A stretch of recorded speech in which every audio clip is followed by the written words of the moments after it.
मेरे सभी किसान भाइयों को नमस्कार। मेरा नाम है नितेश जैन और आप सबका स्वागत करता हूं मैं अनाज के इस ऑफिशियल यूट्यूब चैनल पे।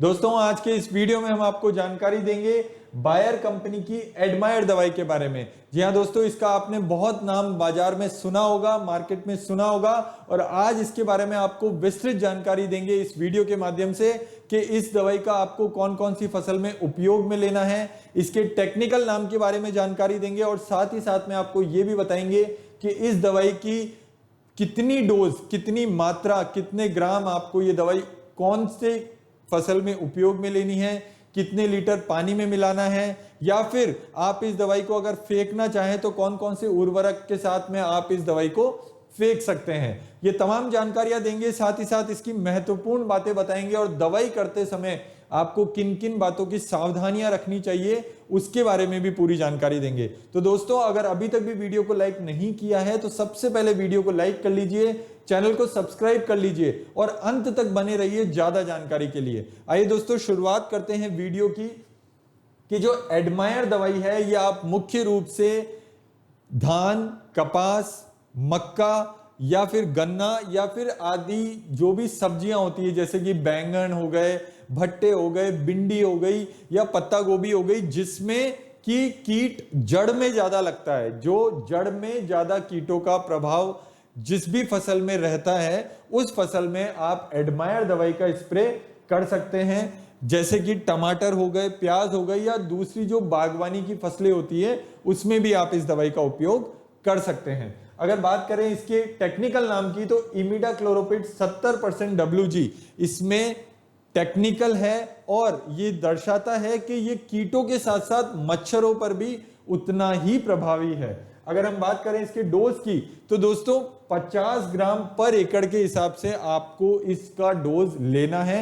अगर आप स्प्रे कर रहे हैं तो आप ये डोज घटा भी सकते हैं।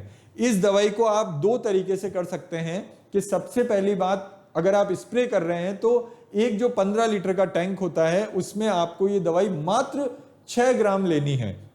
और अगर आप फेंक रहे हैं इस दवाई को उर्वरक के साथ, किसी भी तरह के DAP, यूरिया, सुपर, NPK, रेत या क्लोरो में मिला के आप किसी भी माध्यम से इस दवाई को अपने हाथ से फेंक भी सकते हैं। अगर आप फेंकते हैं तो इस दवाई का उपयोग आपको 10 ग्राम प्रति बीघा, या अगर मैं एकड़ के बारे में बताऊं तो लगभग आपको पर एकड़ आपको 50 ग्राम ये दवाई लेनी है।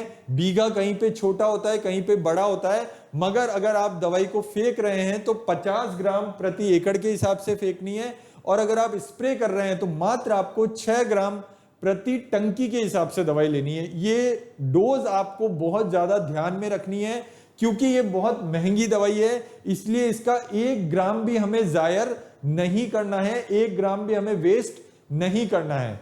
और अगर आपको महत्वपूर्ण बातों के बारे में जानकारी दे तो दोस्तों ये दवाई बेहद ही कारगर दवाई है क्योंकि ये जड़ में जाके तुरंत अपना काम करना शुरू कर देती है। और सबसे महत्वपूर्ण बात है कि ये सिस्टमिक दवाई है। तो सिस्टमिक का अर्थ ये होता है कि जहां पर भी रोग लगा हुआ हो, जहां पर भी कीट हो, वहां पर ये दवाई अपने आप पहुंच के काम करती है। ये इसकी सबसे बड़ी खासियत है। अगर हम बात करें तो इसमें नियोनिकोटिन टाइप का इंसेक्टिसाइड है, इस कारण ये कीटों को निष्क्रिय कर देती है, उनके तंत्रिका तंत्र को प्रभावित कर देती है, और इसी वजह से इसका परिणाम आपको बहुत अच्छा और बहुत प्रभावी देखने को मिलता है। अगर हम बात करें ये पौधों पर स्प्रे करने पर ये पत्तियों पर अपनी जगह खुद ब खुद बना लेती है, जैसा कि मैंने अभी बताया, और ये दोस्तों हवा में घुलकर भी कीटों पर काम करती है। ये इसकी एक और विशेषता है। और सबसे महत्वपूर्ण बात कि इस दवाई को आप किसी भी तरह के इंसेक्टिसाइड,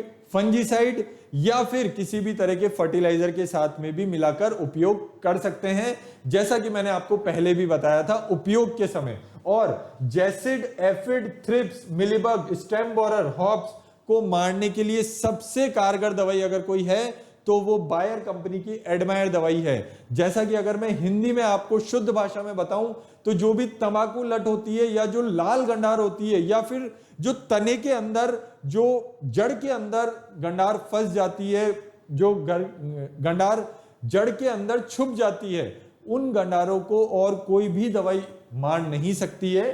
बायर कंपनी की एडमायर दवाई ही मार सकती है। ये इसकी तमाम महत्वपूर्ण जानकारियां थी। और अगर हम बात करें सावधानियों की, तो दोस्तों दवाई कोई भी करे सावधानी रखना बहुत जरूरी है। अगर हम बात करें ये सब जहरीले पदार्थ है तो बच्चों को दवाई की पहुंच से हमेशा दूर रखना है। अगर मैं एडमायर दवाई की बात करूं तो ये लिक्विड फॉर्म में तो नहीं आती है, ये एक दानेदार फॉर्म में आती है, मगर फिर भी आप जब भी दवाई का घोल बनाएं तो पहले बॉटल को अच्छे ढंग से हिला लें, उसी के बाद में आपको इसका घोल बनाना है। और बेहतर परिणामों के लिए हमेशा नैपसेक स्प्रे पंप और फ्लैट फैन नोजल का ही उपयोग करना है। खाली पेट कभी भी दवाई का उपयोग नहीं करना है। घर से खाना खाकर ही हमें किसी भी तरह के कीटनाशक या किसी भी तरह के दवाई का स्प्रे करना चाहिए। और महत्वपूर्ण बात कि जब भी आप स्प्रे करें तो हवा से विपरीत दिशा में कभी भी स्प्रे नहीं करना है। जिस दिशा में हवा बह रही हो उसी दिशा में हमें स्प्रे करना चाहिए। और सबसे लास्ट में सबसे जरूरी बात कि जब भी आप दवाई का पूरा उपयोग कर लें उसके बाद जो खाली बोतल हो या थैली उसको वहीं क्रश करके तोड़ के मोड़ के वहीं पे ही जमीन में गाड़ के चले आएं। उसको किसी भी अन्य उपयोग में आपको खाली बोतल को नहीं लेना है। ये थी तमाम तरह की सावधानियां और जानकारी एडमायर दवाई के बारे में। आने वाले वीडियो में हम आपको जानकारी देंगे बायर कंपनी के एक जबरदस्त प्रोडक्ट के बारे में जिसका नाम है रीजेंट जीआर। जी हां दोस्तों, रीजेंट जीआर जिसका बाजार में आपने नाम खूब सुन रखा है, इसके बारे में विस्तृत जानकारी देंगे और बेहद डिटेल में आपको बताएंगे कि ये दवाई आपको किस तरीके से करनी है, क्या क्या इसके फायदे हैं और क्या आपको सावधानियां रखनी चाहिए दवाई करते समय। इसके बारे में पूरी विस्तृत जानकारी देंगे आने वाले वीडियो में। तो दोस्तों ये पूरी जानकारी और ये पूरा वीडियो शुरू से अंत तक अगर आपको पसंद आया हो और आपने अभी तक भी लाइक नहीं किया हो तो सबसे पहले वीडियो को लाइक कर लीजिए, चैनल को सब्सक्राइब कर लीजिए और नोटिफिकेशन का बटन तो जरूर दबाइए ताकि आने वाले वीडियो की जानकारी आपको नोटिफिकेशन के माध्यम से मिलती रहे और आपका और हमारा साथ ऐसे ही बना रहे। दोस्तों नमस्कार।